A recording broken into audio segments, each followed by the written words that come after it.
Welcome back to Marketing Connected. I'm your host Karen Wong, and this is Women Who Lead, a series where we sit down and get personal with female leaders of the marketing, advertising, and communications industry across the region, in conjunction with International Women's Day 2026. We have in the studio with us today Fiona Tin, Regional Director for Northeast Asia and Oceania at Nichebox, who is leading the niche perfumery sector, championing the heritage of Clive Christian and the innovation of Liquids Imaginaires through authentic storytelling and bold strategies. Before Nichebox, she has spent 5 impactful years at Chanel, where she spearheaded marketing for the fragrance and beauty products division in Hong Kong and Macau. So without further ado, let's welcome Fiona. Pleasure having you on the show. So let's start from the very beginning. What was the first job you ever had, even when you were a teenager? Thanks for having me, first of all. My first job is actually teaching piano when I was 13. So it's really when I was a teenager. Wow, so you're a musician. I would not describe myself as a musician, but I really enjoyed the time when I was playing the music. So besides piano, I was also learning how to play the violin from time to time, and then also playing a rock drum. So do you still play music during your spare time to release your stress? Yes, I would say it is one of the key way for me how to release my stress, and I think it is also a good way how to keep myself kind of inspired by some sort of art, because now I'm working in the perfumery industry, and it is very it requires a lot of creativity. So it's always good to put myself inside the kind of art environment. I can see you are a very artistic person. So was music the first place that got you into the perfume industry?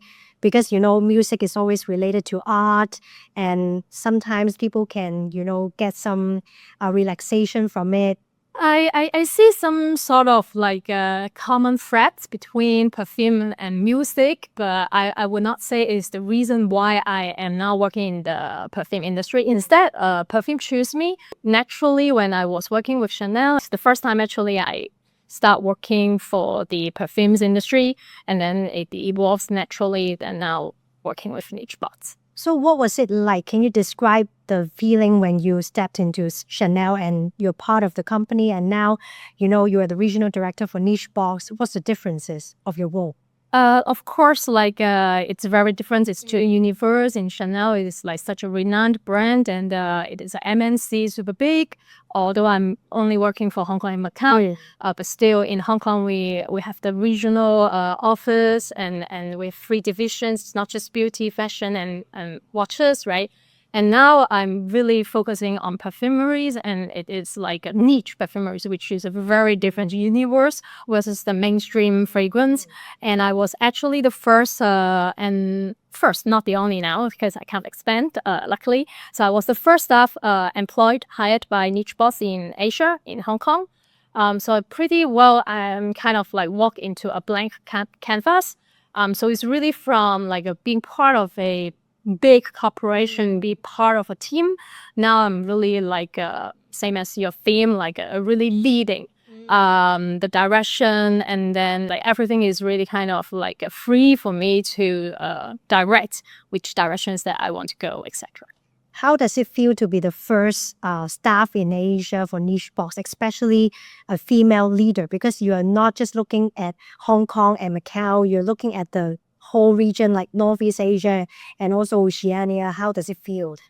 First of all, I feel very lucky, to be honest. I think nowadays people always talk about less and less regional jobs available in Hong Kong. For me, it's also because I really enjoy to start from scratch, which is not the experience that I had in Chanel, because it's almost impossible to start from scratch for Chanel, although back then kind of a lot of innovative projects that we want to work on. We did have a staff actually working for the Asia markets, but remotely. So before, the company was having an Italian lady living in Italy, handling the Asia market, which you can already imagine is very difficult and kind of almost impossible. So then my company actually really want to see the potential to develop the Asia markets. And then I would say, luckily, they kind of find me in Hong Kong, in China, or in Singapore. For me, it's really like back to art. It is like up to me how to use my pen to draw, which part to start first, using which color, from strategies, from execution, how to separate the picture into sessions, like I'm handling different markets. So it's very different. Yeah, I'm also very impressed by some of your pop-ups that was led by you, some of the projects at some of the very famous malls in Hong Kong as well. I can see all the, products and the fragrances with different meanings and storytelling behind the brand, right? And also, apart from the artistic part and the brand DNA, do you think women in leadership also gives you a unique perspective in crafting the story of the brand? I would say being a female in this role, especially because I'm a Scorpio, it really gives me a special filter. So by nature, I'm really drawn into intensity, emotional connection. And I would say being a female, I'm I don't want to be so discriminative to men, but I think I'm really like paying attention to details, look into logic, reasoning. So really make the story that I'm telling to the customers through the brand stand firm. Yeah, I think being a woman, for me, it's a privilege because I'm also a mom for two girls. One is 21, one is 14, which gives me the privilege to understand and be connected to the younger generations and stay on the trend, knowing what's happening, how the young consumers looking for, or how they discover brands and what it's like important for them. Yeah, I believe nowadays the Gen Z, the younger generation, they look for some experience, unique experience from the brands. So how could you connect with them or tap into some of the new generation or new audiences besides the audience that you already have in terms of, the products and product innovation and the projects that you did? Currently working for Nichebox, I'm actually working and handling two different brands, really. One is Clive Christian. It is more like a rich in heritage with over 150 years history. And then it's like positioning in super ultra luxury, focusing on complexity, craftsmanship, quality. So from what you just mentioned about the pop-up that you see, kind of like happening now in Hong Kong, then that one is like for the other more younger brand. Basically, it's a teenager brand. Right. Yeah. Imagine it's a French brand. It's more innovative. It's for people who are more daring and really want something unique and provocative. In fact, these two different brands targeting definitely very different universe. So to your question, we call it shortened as a liquid. It's given me more chance to attract the right consumers. Either it's like already ready to use perfumes or the potential new future customers, then it will be more a bit Gen Z, millennium, digital savvy for this brand. So I would say for me, it's also keep learning because definitely, clearly I'm not part of this generation. But like as we just mentioned, through my daughters, or actually through mentoring programs with my mentees, then I have the chance to really stay close to them and then to observe and listen, or even ask them. Speaking of the mentorship, this year's International Women's Day theme is Give to Gain. Do you have any example to share where mentorship fundamentally shaped your understanding of leadership? I was actually also quite lucky because I have been a mentor for more than 10 years with different universities, especially I was graduated from CUHK. So I have been joining the mentorship program for long. For me, it's one of the very good example how to demonstrate the give to gain. So one of the example is there's a girl who is my mentee, also studying in CUHK. She's very lovely, proactive, always like kind of like exchanging messages with me on WhatsApp. And like she's also a very outspoken girl, so she always give me positive feedback. Like, Fiona, I'm really like thankful for having you as my mentor, and like kind of telling me how like inspiring I am for her. By then, actually, I was at one of my low points at my career. Her positive feedback and kind of to me is a encouragement. It's helpful and very valuable. And she sees something that I don't see on myself because I was actually struggling, right? And in my low times in my career. Then she not only like giving me positive feedback, she actually also invited me to be one of the speaker at a TEDx CH8K talk, which became very rare and also valuable moments for me. During the preparation, then it gave me a proper chance for me to really to sit down and reflect. So I was at a low point, but then I really need to reflect what happened, why, how am I going to face this? And then eventually by looking back all the ups and downs, so I eventually kind of clear my mindset and organize a kind of like a framework to share with people how I was like going through that period of time. Yeah. So I think this is very helpful, positive, like and then it really let me understand like when we talk about leadership, it's not being like I'm a good leader, strong leader. In fact, I think leadership is something that being open-minded and being human, and then let the opportunities for like supports in mutual ways. So by open the chance for like the team to give feedback and then to give support, and in return they actually also grow in a way. Yeah, I also think it's a very good example of give to gain, where you actually gave your feedback and your mentorship to your mentee, and after that, she came back to you and gave you some positive responses and support to you, and you guys became friends, right? So do you guys also hang out after the CUHK mentorship program? Yeah, like from time to time, we still like keep the connections, and nowadays like people are easy to stay connected, like IG friends, right? Yeah, and LinkedIn. So I think personal life and even professionally, we kind of like still stay some sort of connection. Right. So whenever you face some struggles or difficult times, how do you resolve it? Or do you speak to your leaders or your managers or maybe some of your teammates?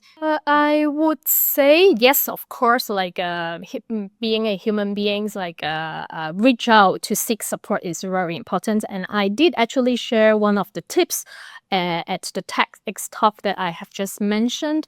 I would say one of the key is to how to manage the inner dialogue, because always like what really make people drain so much might not be really the physical, tangible workloads or tasks, but it is actually the underlying self-doubt, which actually kills the energy the most.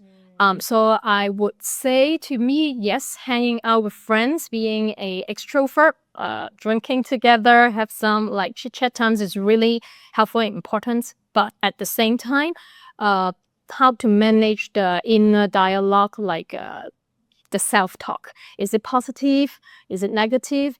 Is it self-reinforcing, or being my own cheerleader, support team every morning, like give myself some sort of like positive reinforcement, which I actually, when I look back, it helped me so much for me to like from the low point, I kind of come back to like gaining back the momentum and energy.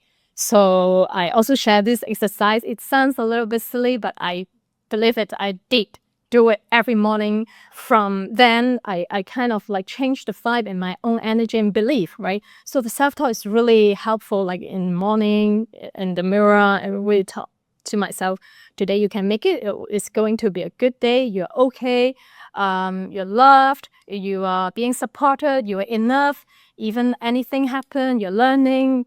you do all sort of whatever you want to talk to yourself, but make sure it is positive, as if I am talking to my best friend who is like half suffering, instead of like, oh no, today will be another bad day and then I'm not going to make it, etc.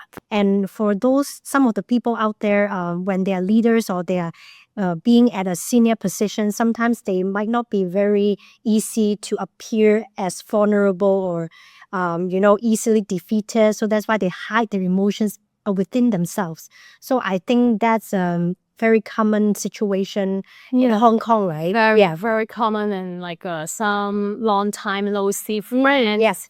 You look from Instagram, from social media, always just put all those good things, Yeah. like very positive. But then when you sit down, when you after one or two sips, you then kind of like, I really never imagined you're actually walking through some sort of toxic things like a self-doubt, super done, etc. So it's very common, and I think it links back to being authentic, but it's be authentic to myself, right? Like when I talk to friends, like I always think one of the stress points is also because they do not allow themselves to fail. And this is also like kind of the biggest source of stress, because no, I can do it. But when we say we can do it, that's kind of positive reinforcements. It's not like you have to force yourself. You can never fail. And I would tie it to one key term that helped me to come back from the low time as well, which is rest. So I think allow myself to accept I can be fail sometime, not forever. And then therefore, when my energy is really low, or like accept I'm feeling sad or hurt, just take that moment, kind of embrace it, accept it, face it, and then do nothing. So just 4 letters, rest, right? When I say rest, it's really doing nothing. Lay down. Yeah, and then just daydreaming, and then let the body kind of like recovered, playing the piano. And actually I'm also like making pottery, which is also kind of like a meditation.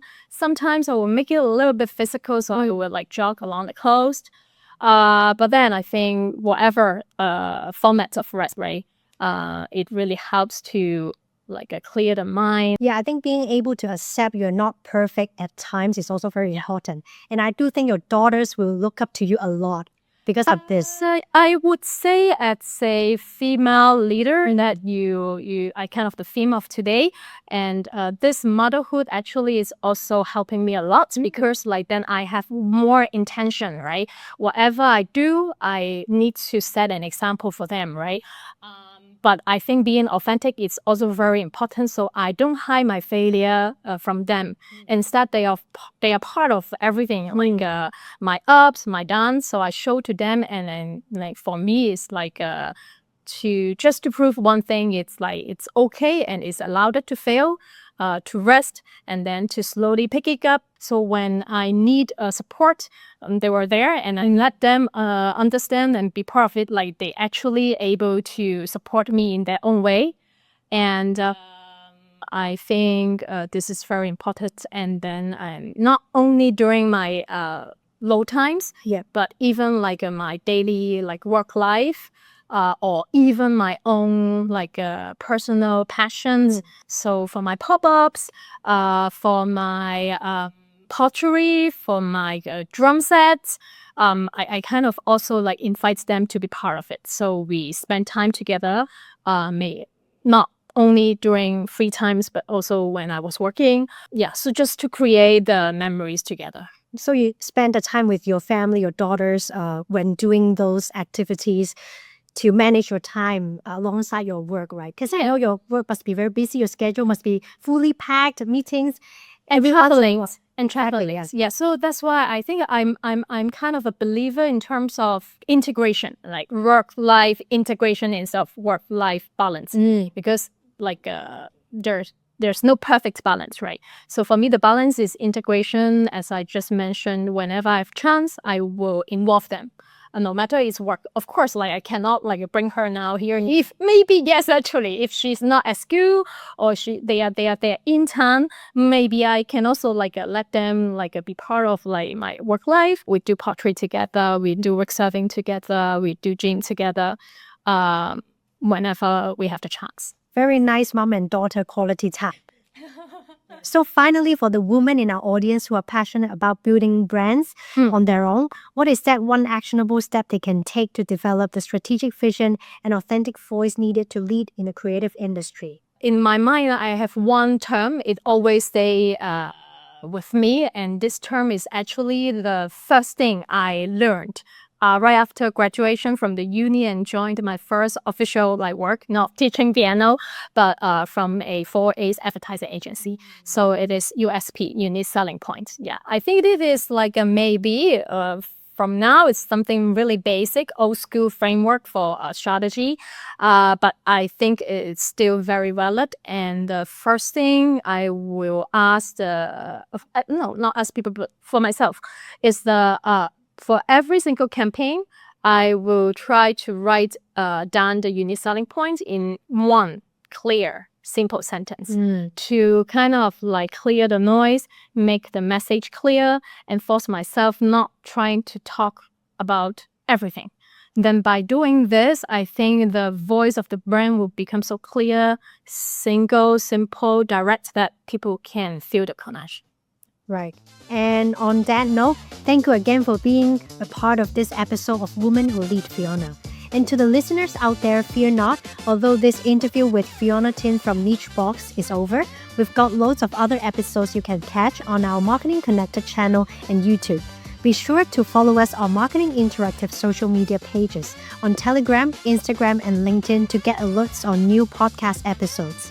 Once again, thank you for tuning in to Marketing Connected, brought to you by Marketing Interactive. Goodbye.